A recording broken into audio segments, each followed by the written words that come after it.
Hi, my name is Brad Lashinsky. I'm the coordinator of exercise science at St. Xavier University. I'm also the owner of Primetime Sports Performance, in which we work with high schools and we work with club teams in their strength and conditioning. So I'm what's called a pracademic. I not only teach in an academic setting, I've also been a strength and conditioning coach and a business owner for almost 15 years.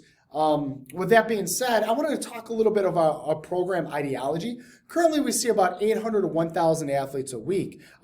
We are the directors of performance at St. Lawrence High School here in Burbank, Illinois. We are also the head strength and conditioning coaches for Adversity Volleyball, and we also are the strength and conditioning coaches for Immaculate Conception High School in Elmhurst.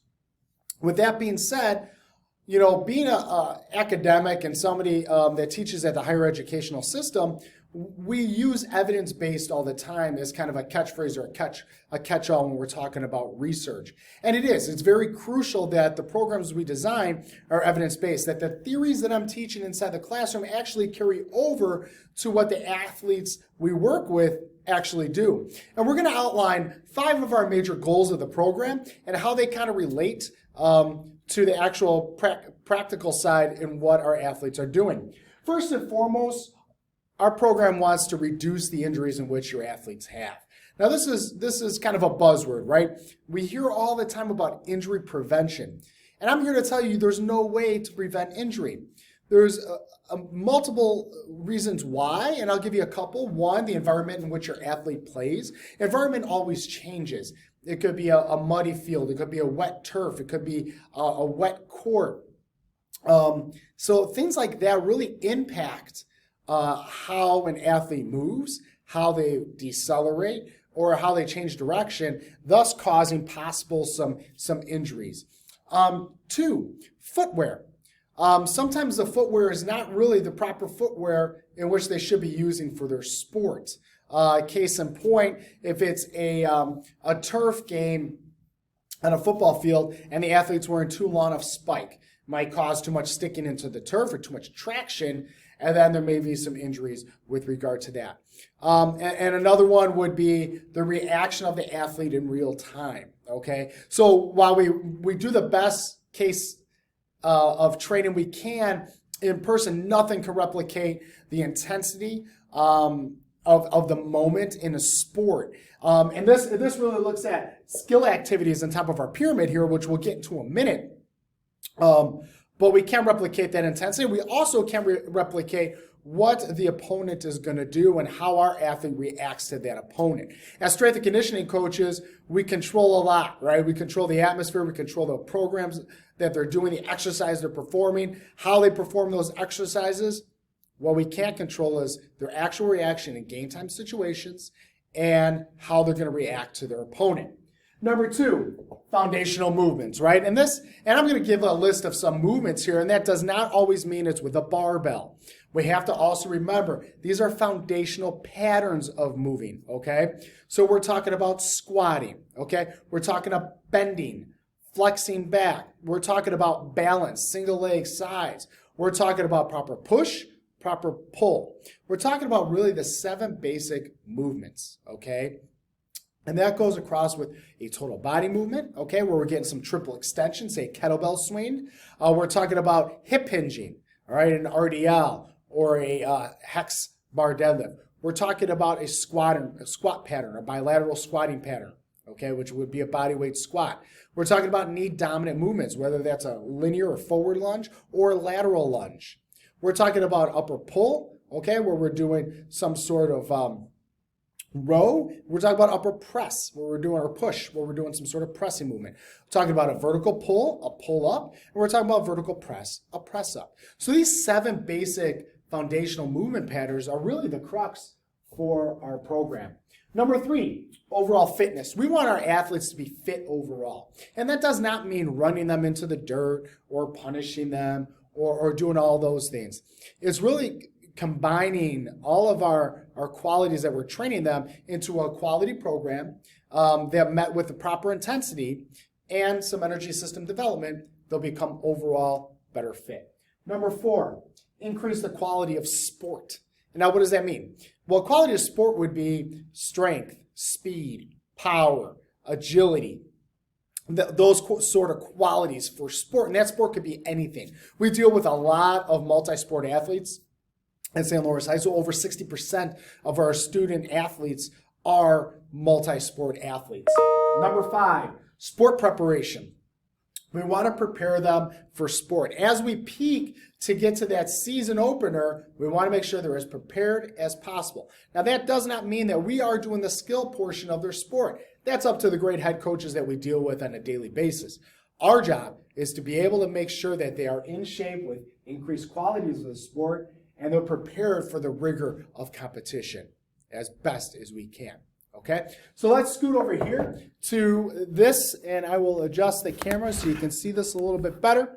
But the bottom is those foundational movements, okay? And that's also met with mobility, flexibility as well. It's very important to teach the athlete how to properly use their body, okay? And that comes with a proper warm-up. We use the ramp protocol, right? We want to raise the blood pressure, we want to activate the body, we want to mobilize the body, we want to potentiate or get that central nervous system activated, ready to go. So that's the ramp protocol by the NSCA, and we follow that very closely, and we teach that here at the university as well.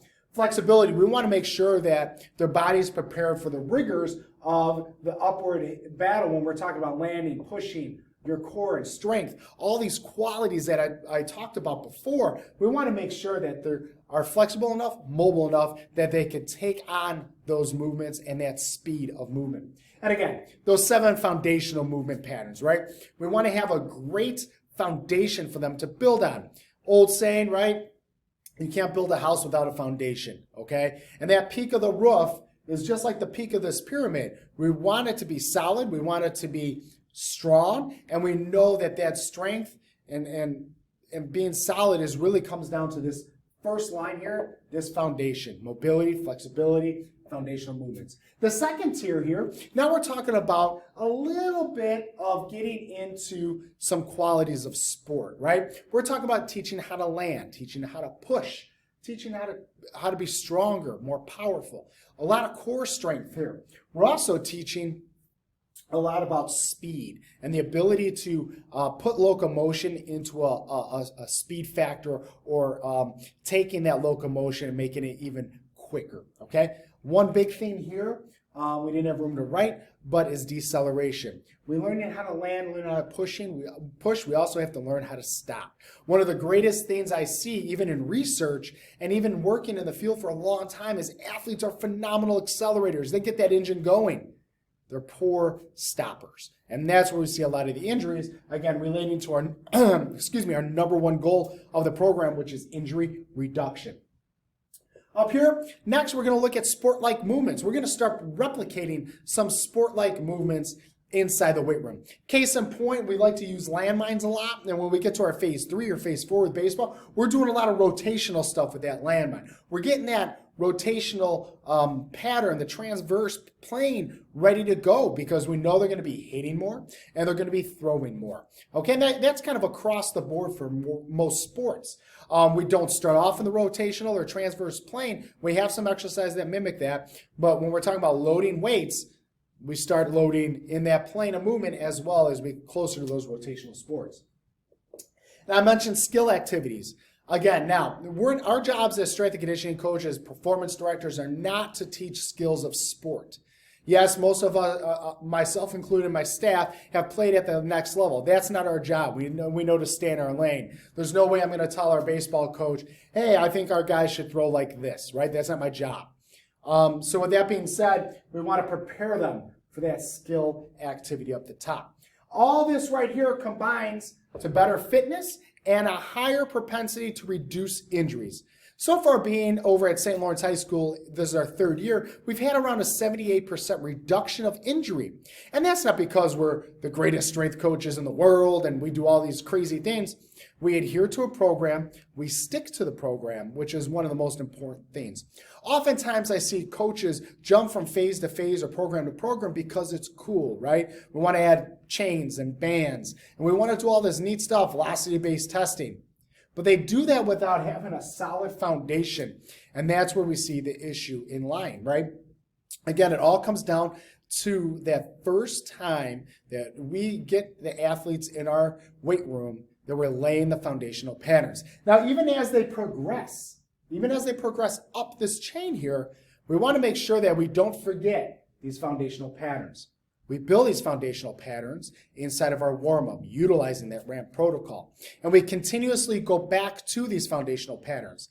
Case in point, our phase 2, 3, and 4 of our plyometric programs always involve a box jump for the first exercise. That is to reinforce landing mechanics, to reinforce triple extension, and again, a little potentiation, that P in that ramp protocol prior to increase in intensity or difficulty of performing plyometric movements. This is just a little insight to proper program design. Again, when we're talking about periodization, it is so much more than the daily workouts.